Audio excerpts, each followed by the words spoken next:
পুরীর রহস্য। ভয় মানে ভূতের ভয়।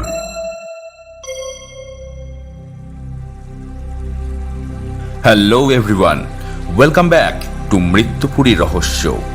ভয় মানেই ভূতের ভয়। সকলকে স্বাগত জানাচ্ছি মৃত্যুপুরী রহস্যের আজকের ঘটনায়। আমি অরিন্দম আবারও চলে এসেছি নতুন একটি ঘটনা নিয়ে। আশা করি তোমরা সকলেই ভালো আছো। আজকে যে ঘটনাটি আছে, ঘটনাটি আপনাদের খুবই ভয় পাবে। নতুনরা প্লিজ সাবস্ক্রাইব করবেন। প্রত্যেক বৃহস্পতি ও রবিবার আমরা চলে আসি নতুন নতুন গল্প উপহার দিতে। আমাদের ঘটনা পাঠানোর জন্য মেল করুন মৃত্যুপুরী রহস্য @gmail.com অথবা আমাদের হোয়াটসঅ্যাপ নাম্বার 9810469466 বেশি কথা না বাড়িয়ে চলে যাচ্ছি আমাদের আজকের ঘটনায়। সালাম আলাইকুম অরিন্দম ভাই ও প্রিয় শ্রোতা বন্ধুরা, আমার নাম রহিদুল মণ্ডল। আমার বাড়ি বরিশাল জেলার কীর্তনখোলা নদীর পাশেই। ছোটবেলা থেকে গ্রামেগঞ্জে থেকে মানুষ, তাই ভূতের ভয় নেই বললেই চলে। অনেকের মুখে শুনেছি সন্ধ্যার পর কীর্তনখোলার পাশ দিয়ে হেঁটে গেলে অশরীরীর দেখা মেলে। আমি কখনো এসব বিশ্বাস করতাম না। আমার এই অবিশ্বাসই হয়তো আমার আর আমার পরিবারের সকলের কাছে কাল হয়ে দাঁড়ায়। যাই হোক, ঘটনায় আসি। ঘটনা যে সময়কার, তখন আমার বয়স 16 বছর। সেবার মামার বাড়ি গিয়েছিলাম একটা কাজে। এক পরিচিত চাচার মোটর নৌকায় গিয়েছিলাম। বাসায় ফেরার পথে সন্ধ্যা হয়ে যায়। চাচার গঞ্জে কিছু কাজ থাকায় চাচা আমার বাড়ির খানিকটা দূরেই নামিয়ে দেয়। আমাকে জিজ্ঞাসাও করেছিল সমস্যা হবে কিনা। আমি না করে দিই। চাচাকে বিদায় দিয়ে বাড়ির পথে হাঁটতে লাগলাম। সন্ধ্যা নেমেছে চারপাশে। দেখতে দেখতে খুব দ্রুতই রাতের আধার চারপাশে ঢেকে গেল। তবে বাড়ি খুব একটা দূরের পথ না। এই বাঁকা পথে গেলে 15 মিনিট, আর সোজা রাস্তা দিয়ে গেলে 25 থেকে 30 মিনিট সময় লাগে। ওই দিন বাংলাদেশের সাথে ইংল্যান্ডের খেলা ছিল, তাই আমি সময় বাঁচানোর জন্য বাঁকা পথ দিয়ে যাওয়ার সিদ্ধান্ত নিলাম। হন হন করে হেঁটে চলেছি। সবাই মনে হয় বাংলাদেশের খেলা দেখছে। কাউকেই পথে ঘাটে দেখলাম না। প্রায় 4-5 মিনিট হাঁটার পর আমার পাশে একটা ঝোপ ছিল। সেই ঝোপে ঝপ করে একটা আওয়াজ হলো। আচ্ছা, বলতে ভুলে গেছি, এই যে শর্ট রাস্তা বা কাঁচা রাস্তাটার কথা বলছিলাম, এই কাঁচা রাস্তাটা একটু জংলা টাইপের এলাকা। চারপাশে ঝিঝি পোকার ডাক শোনা যাচ্ছে। আওয়াজটা শুনেই আমি থমকে দাঁড়িয়ে গেলাম। একদম চুপ করে দাঁড়িয়ে রইলাম প্রায় 20 সেকেন্ডের মতো। কান খাড়া করে শোনার চেষ্টা করলাম কিসের আওয়াজ, কিন্তু আর কোনো শব্দ হলো না। আমিও নাছোড় বান্দা আস্তে আস্তে পা টিপে এগিয়ে গেলাম ঝোপের দিকে। অনেকেই ভাববেন হয়তো আমি মিথ্যা কথা বলছি, কিন্তু ভাই, আমি আসলেই অনেক সাহসী ছিলাম। এক হাতে গভীর রাতে 2টো চোরকে একসাথে পিটিয়েছি। ভয় ডর আমার খুব একটা নেই বললেই চলে। যাই হোক, ঝোপের পাশে দাঁড়িয়ে উকি দিলাম। উকি দিয়ে চমকে উঠলাম। ঝোপের পাশে আমি দেখলাম একটা সাদা কাপড় পরা মহিলা ঝুঁকে আছে কিছু একটার উপর। দেখে প্রথমে মনে হলো কোনো 4 পায়ে জানোয়ার। ওই মহিলার পাশ থেকে গজগজ করে শব্দ হচ্ছিল। এরপর আমার কানে এলো হাড় ভাঙার আওয়াজ। কড়মড় করে কি যেন খাচ্ছে ওই মহিলা। এই দেখে আমি আর সহ্য করতে পারলাম না। জোরে চিৎকার দিয়ে বললাম, হেই, কেডা রে, কেডা হিয়ানে? সাথে সাথে পাই করে আমার দিকে ঘুরে গেল ওই মহিলা। ওটার চেহারা দেখার সাথে সাথে মনে হলো কলিজাটা এক লাফে উঠে বাইরে চলে আসবে। বহু কষ্টে নিজেকে দাঁড় করিয়ে রাখলাম। মহিলার বয়স বুঝতে পারছি না, তবে সাদা চুল, সাদা কাপড়, আর সারা মুখে লেগে রয়েছে রক্ত। আর সামনে পড়ে রয়েছে একটা মাঝারি সাইজের গরুর মৃতদেহ। এটা দেখে আমার বুঝতে বাকি রইল না আমি ভুল জায়গায় চলে এসেছি। মহিলাটা চোখের পলকে মরা গরুটা রেখে আমার দিকে এগিয়ে এলো। এরপর শুধু এইটুকুই মনে আছে যে আমি জ্ঞান হারাবার আগে কয়েকবার আল্লাহু আকবার বলেছিলাম। এরপর আমার আর কিছু মনে নেই। জ্ঞান ফেরার পর নিজেকে আবিষ্কার করি আমাদের বাড়ির উঠোনে। আমার সামনে এলাকার মুরব্বী আর গঞ্জের বড় হুজুর বসে আছে। তখন আমি আমার দেখা সব ঘটনা তাদেরকে খুলে বললাম। ওনারা আমাকে ঝাড়ফুঁক করে চলে গেলেন। ওনাদের কাছ থেকেই শুনতে পাই, রাতে রাস্তা দিয়ে ফেরার পথে আমাদের বাড়ির 3-4টে বাড়ি পর রহমত চাচা আমাকে দেখতে পান। এরপর তিনি আরো কিছু মানুষের সাহায্য নিয়ে আমাকে আমাদের বাসায় নিয়ে আসেন। আশ্চর্যের ব্যাপার এই যে সেই দিন আমার থেকে একটু দূরে একটা আধ খাওয়া গরুর মৃতদেহ তারাও দেখতে পেয়েছিল। গরুটার শরীরের বাকি অংশ পাওয়া গেলেও মাথা থেকে পেট পর্যন্ত ছিল না। কি ভাবছেন শ্রোতা বন্ধুরা? ঘটনা এখানেই শেষ? ঘটনা এখানেই শেষ নয়। এরপর বেশ কিছুদিন আমার সাথে তেমন কোনো সমস্যা হয়নি, কিন্তু এই ঘটনার দিন 5-7 পর থেকে এক অদ্ভুত ঘটনার সৃষ্টি হয়। আমি রাতের বেলা ঘুমের ঘরে রোজ একই স্বপ্ন দেখতাম। আমি স্বপ্নের মধ্যে দেখতাম আমি একটা জঙ্গলের মধ্যে হাঁটু গেড়ে মাটিতে বসে মুখ গুজে সেই আধ খাওয়া গরুটা চেবাচ্ছি। আমি স্বপ্ন ভেবে এইসব বিষয় কাউকেই জানাইনি, আর এটাই ছিল আমার জীবনের সবচেয়ে বড় ভুল। বেশ কিছুদিন পর আমি আরো একটা জিনিস লক্ষ্য করলাম। সকালবেলা ঘুম থেকে ওঠার পর আমি দেখি আমার সারা মুখে রক্ত মাখা আর আমার শরীর থেকে পচা দুর্গন্ধ বেরোচ্ছে। আমি কিছুতেই ভেবে পাচ্ছিলাম না আমার সাথে এই রকম কেন ঘটছে। সেই সময় আমার ঘরে আমার মা চা দিতে আসে। আমাকে এই অবস্থায় দেখে আমার মা চিৎকার দিয়ে জ্ঞান হারায়, আর মায়ের চিৎকার শুনে বাড়ির সবাই আমার ঘরে চলে আসে।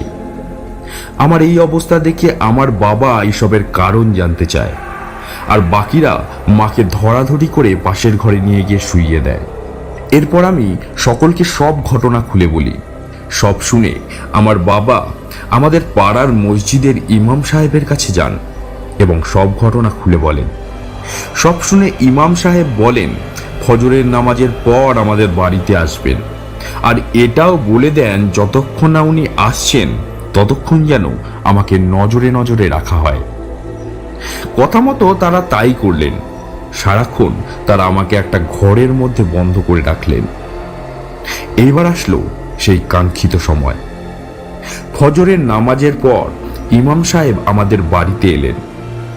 উনি আমাদের বাড়ির চারপাশটা ভালো করে দেখলেন। এরপর উনি আমার ঘরে এলেন। তারপর উনি আমার ঘরের মেঝেতে একটা গোল বৃত্ত এঁকে আমাকে ওই বৃত্তের মধ্যে বসালেন। আমি কোনো বাধা ছাড়াই বাধ্য ছেলের মতো ওই বৃত্তের মধ্যে বসে গেলাম। এটা দেখে ইমাম সাহেবের মুখে চিন্তার ভাঁজ ফুটে উঠল।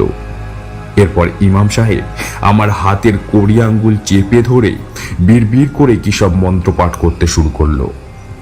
বেশ কিছুক্ষণ এভাবে চলার পর উনি আমার হাত ছেড়ে দিয়ে কারো সাথে কোনো কথা না বলে বাইরে চলে গেলেন। ওনাকে চলে যেতে দেখে আমার বাবা ওনার পিছু পিছু বাইরে বেরিয়ে গেলেন। এরপর উনি আমার বাবাকে যা বললেন তা আমি আমার বাবার কাছ থেকেই শুনেছি। আমার বাবার ভাষ্য মতে উনি যা বলেছিলেন, আমার মধ্যে নাকি কোনো জিন বা অশরীরীর আছর নেই। এই কথা শুনে আমার বাবা তো খুব আনন্দ পেল, কিন্তু ইমাম সাহেবের কপালের ভাঁজ তখনও বর্তমান। এরপর ইমাম সাহেব এক গ্লাস পানিতে কিছু মন্ত্র পড়ে ফু দিয়ে তারপর ওই পানির গ্লাসটি আমার বাবার হাতে দিয়ে বললেন এই জলটি সারা বাড়িতে ছড়িয়ে দিতে। আরও বললেন যে আমাকে 2 দিন সময় দিন, এই বিষয়টি খুবই জটিল, তারপর আমি দেখছি কি করা যায়। কথা মতো আমার বাবা ওই জলটা পুরো বাড়িতে ছড়াতে লাগলো। পানি ছড়াতে ছড়াতে বাবা যখন আমার মায়ের ঘরে ঢুকে পানি ছড়াচ্ছিল তখন কিছুটা পানি আমার মায়ের গায়ে পড়ে যায়, আর সাথে সাথে আমার মা অমানবিক চিৎকার করে ওঠে। আমার মা আমার বাবাকে অকথ্য ভাষায় গালিগালাজ করতে থাকেন। এই বিষয়টা আমার বাবার খুব একটা স্বাভাবিক মনে হলো না। কারণ আমার মা কখনোই আমার বাবার সাথে এমনভাবে কোনোদিন কথা বলেনি। আমার মায়ের চিৎকার শুনে পাশের ঘর থেকে আমি, আমার চাচা, চাচি সকলেই ছুটে গেলাম। আমাকে দেখে আমার মা চুপ হয়ে যান। এরপর আমার দিকে তাকিয়ে এক কুটিল হাসি দিয়ে বলেন, আয়েশা ফিরে এসেছে। এই বলে আমার মা অজ্ঞান হয়ে মেঝেতে পড়ে যান। নামটা শুনে আমার সারা শরীরের লোম খাড়া হয়ে গেল। বাবা মাকে বিছানায় শুইয়ে দিয়ে চাচাকে বললেন ইমাম সাহেবকে ডেকে আনতে, আর চাচিকে মায়ের কাছে বসিয়ে আমাকে নিয়ে গেলেন পাশের ঘরে আর জিজ্ঞাসা করলেন আয়েশাকে আর তার সাথে আমার কি সম্পর্ক। এরপর আমি সব ঘটনা খুলে বলতে যাব, এমন সময় আমার চাচা ইমাম সাহেবকে নিয়ে আমাদের বাড়িতে এলেন। যেহেতু আমাদের বাড়ির পাশেই মসজিদ ছিল, তাই তাদের আমাদের বাড়িতে আসতে বেশি সময় লাগেনি। যাই হোক, ইমাম সাহেব আমাদের বাড়িতে এসে আমার মাকে ভালো করে পর্যবেক্ষণ করে বললেন, আমাকে 1 ঘন্টা সময় দিন, আমার কিছু অনুগত জিন আছে, তাদেরকে পাঠিয়েছি খবর আনতে। তারা আসলে আমি তাদের সাথে কথা বলে দেখি আসল সমস্যাটা কোথায়। আসলে আপনার ভাই আস্তে আস্তে আমাকে সব কথাই খুলে বলেছে, আর ততক্ষণে আপনাকে যে পানিটা দিয়েছি সেটা বাড়ির চারপাশে ছড়িয়ে দিয়ে রহিদুলের ঘরে চলে আসুন, আর পরিবারের বাকি সবাই অন্য একটা ঘরে থাকবেন। যত যাই হয়ে যাক, কেউ ঘর থেকে বেরোবেন না। এই বলে উনি আমাকে নিয়ে আমার ঘরে চলে যান। আমার বাবা ওনার কথা মতো ওই পানি পুরো বাড়িতে ছড়াতে লাগলেন। আমার চাচা চাচি তখন আমার মাকে পাহারা দেওয়ার জন্য আমার মায়ের ঘরেই ছিল। ঘরে ঢোকার পর আমি ইমাম সাহেবকে সব ঘটনা খুলে বলতে যাই, কিন্তু ইমাম সাহেব হাতের ইশারায় আমাকে চুপ করতে বলে তার ব্যাগ থেকে একটা সাদা পাউডারের মতো কিছু বার করলেন। তারপর ওই সাদা পাউডারে কিছু মন্ত্র পড়ে আমার চারপাশে একটা গণ্ডি কেটে দিলেন। এরপর উনি আমাকে সব ঘটনা খুলে বলতে বললেন। এবার আমি বলা শুরু করি। 1 বছর আগের কথা, আমি মামার বাড়ি ঘুরতে গিয়েছিলাম। ওখানে একটা মেয়ের সাথে আমার পরিচয় হয়। মেয়েটার নাম আয়েশা। যত দিন যায় কথায় কথায় আমাদের বন্ধুত্ব ভালোবাসায় পরিণত হয়। মাঝে মাঝে আমরা ঘনিষ্ঠভাবেও মেলামেশা করতাম। সবকিছু ভালোই চলছিল, কিন্তু সমস্যা শুরু হয় 5 মাস আগে। প্রতিবারের মতো আমি আয়েশার সাথে দেখা করতে যাই। সেদিন আয়েশার মুখটা কেমন ভার হয়েছিল। তখন আমি আয়েশাকে জিজ্ঞাসা করি কি হয়েছে। আয়েশা কেঁদে ফেলল।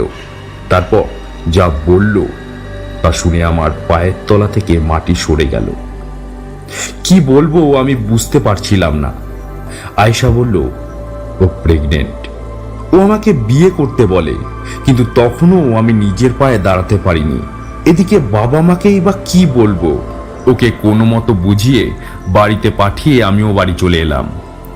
আর ওকে বলি 2 দিন পর আমি ওর সাথে দেখা করতে আসব। বাড়িতে এসে আমি ভাবতে থাকি কিভাবে বাড়িতে বলবো। তখনও চাচার বিয়ে হয়নি। আমি অনেকবার কথাটা মাকে বলতে গেছি, কিন্তু বলতে পারিনি। কথা মতো 2 দিন পর আমি ওর সাথে দেখা করতে যাই। অনেকটা সময় কেটে যাওয়ার পরও যখন ও আসে না, তখন আমি কিছু উপায় না পেয়ে আমার মামার বাড়ি চলে যাই। মামার বাড়ি গিয়ে জানতে পারি মামা বাড়িতে নেই। পাড়ার একটা মেয়ে গলায় দড়ি দিয়ে সুইসাইড করেছে, তাকেই কবর দিতে গেছে। আমি ভয়ে ভয়ে মামিকে মেয়েটার নাম জিজ্ঞাসা করলাম। মামি বলল মেয়েটার নাম আয়েশা। আমি কোনো কিছু না বলে ছুটে চলে যাই কবরস্থানের দিকে, কিন্তু ততক্ষণে সব শেষ দেখাটাও ওকে আমি দেখতে পারলাম না। তারপর আমি আর মামার বাড়ি যাইনি, সোজা বাড়ি চলে আসি।